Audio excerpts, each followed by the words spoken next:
So yeah, I was just looking to get an interview really to talk sort of in general terms about how the pound's falling, what it means, what it's going to mean for people who are already very worried about the cost of living and everything else that we're seeing, bills going up, and talk about things on the global stage and what people can expect, really. Yep, more carnage. Sure, people will be glad to hear that. There's not many obvious solutions. I think the government's doing what they can with their nuclear option, but do you think they've made a good decision with the mini budget? I know there's been some calls for a U-turn on it. Some people certainly think it's not a good thing, and they think it's too nuclear, too aggressive. They're having to borrow tens of billions of pounds that they wouldn't normally have done. I think the tax cut of the 45% was a mistake, but the approach that they've made is that they are, trying to help people as much as they possibly can, and they're doing more than I think anyone would have expected. So, at the end of the day, it's not their fault that the price of fuel is so high, but they're the ones who are going to carry a lot of the cost. So I think that's admirable, at least. Yeah, with the price of fuel, that seems to be when everybody's talking about the cost of living and about, the UK economy and really the global economy at the minute, the cost of fuel and energy prices seems to be at the forefront of that conversation. As we're going into, further troubles and carnage, as you so put it so well, how else do you reckon people can expect to see, these economy issues affecting them in their day-to-day lives, other than energy bills, which everybody is now becoming very familiar with, like it or not?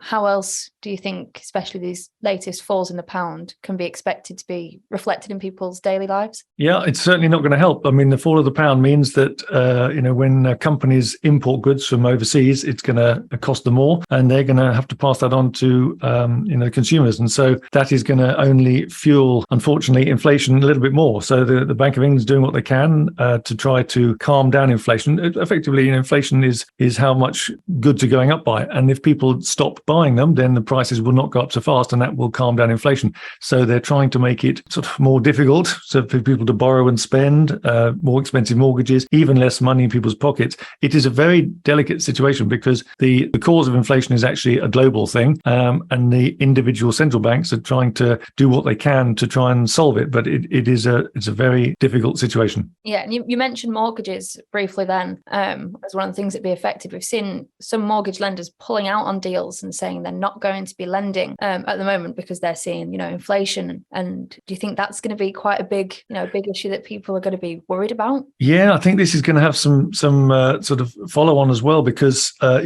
there's people with variable rate mortgages, which they will be directly affected as of every this month and next month when interest rates go up. So they will be affected, but it's a relatively small number. Most people have fixed rate mortgages, and hopefully they're fixed into a long one. But if they're not, they might have a fixed at 2% now, and then if they have to renew it in 6 months' time, it's going to be at 5 or 6%. So this is going to be a phenomenal change. So it's going to be very difficult. Also, the fact that mortgages are more expensive, it pressure on the housing market, and so people's assets will be going down as well in value potentially, because the housing market has done fantastically well for a couple of years. But I think that's going to certainly flatten out now, if not pull back a little bit in certain areas. And with people getting new mortgages, as well as those whose mortgages are going to go up, over the last few years, especially people saying they're stuck in that renters market, not being able to get higher up the property ladder. Do you think this is just going to make an issue worse that was already there? It was already there. It's already bad, and it's going to be worse now. If you've been renting and you've been trying to save up money, I really feel for people, because as they've been saving money over the last 2 years, the property prices have gone up. So actually they've needed to save more. So they've actually gone sort of tread water and got nowhere positive. And now, the budgeting for a mortgage, whereas, 2-3 months ago, they might be budgeting at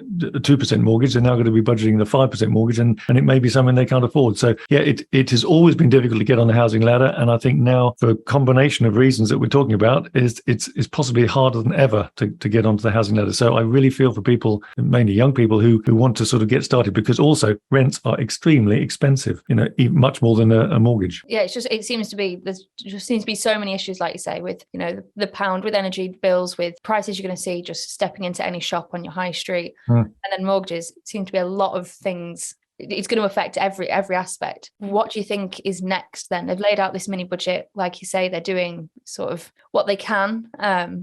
What do you think could be done next? We've had the Bank of England intervention, and I think they've got to give it a chance to work. It's a slow process. It's not suddenly going to just flick a switch and things will be happy again. I think what they've done, with this mini budget is they've sort of calmed a little bit of the hysteria about the ridiculous numbers that were being thrown around about energy prices. So I think it's admirable what they've done, because they are spending a huge amount of money. Not the government's fault that the prices are this high, but they are putting in tens, almost £100 billion to help people, individuals and companies to manage their energy bills, which are just phenomenal, off the scale. Russia clearly is not helping, and I'm sure they won't help in the future. But we've really got to try and find some alternatives. And this is a very long-term thing. You can't just say, okay, let's go and do some more wind power, because it takes 5 or 10 years to put in place. So it is an extremely difficult situation, and I think people are going to find it quite difficult over the coming months. But do you think that's the other key for in the long term?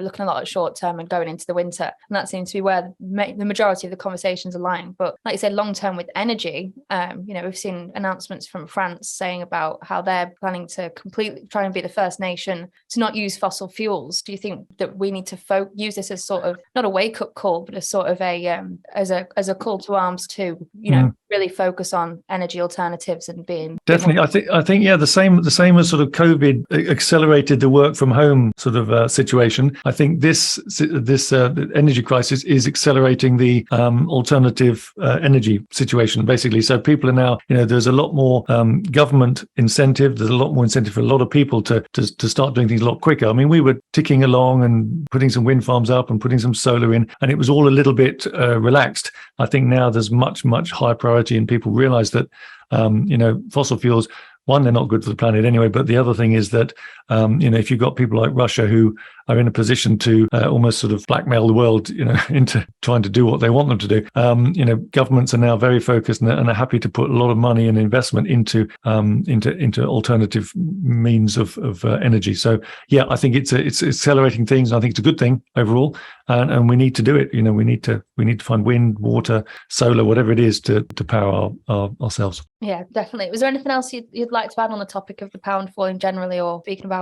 Yeah, I mean, in terms of, there's the sort of cost of living crisis and individuals struggling with money, and what I've been talking about a lot today is how can people try and offset some of the losses or the cost of living. What we found is we did some research at London Academy of Trading, and we found that a lot of people are looking to still buy cryptocurrencies, and they're looking at online influencers and YouTubers are influencing them to start sort of, if not quite gambling, but certainly sort of get rich quick schemes and things like this. All I'd say about that is that be very, very careful. And before you go into anything like that, you've got to do due diligence, understand what you're doing. So I think sort of education is absolutely key. You've got to understand financial markets, understand what it means when the Bank of England raises interest rates, what markets will move. The good thing about the situation we have at the moment, the uncertainty, is the fact that markets are volatile. And so volatility creates opportunity. And if you know what you're doing and you understand how to analyze markets, whether it's technical or fundamental or whatever, and you can control your emotions, which is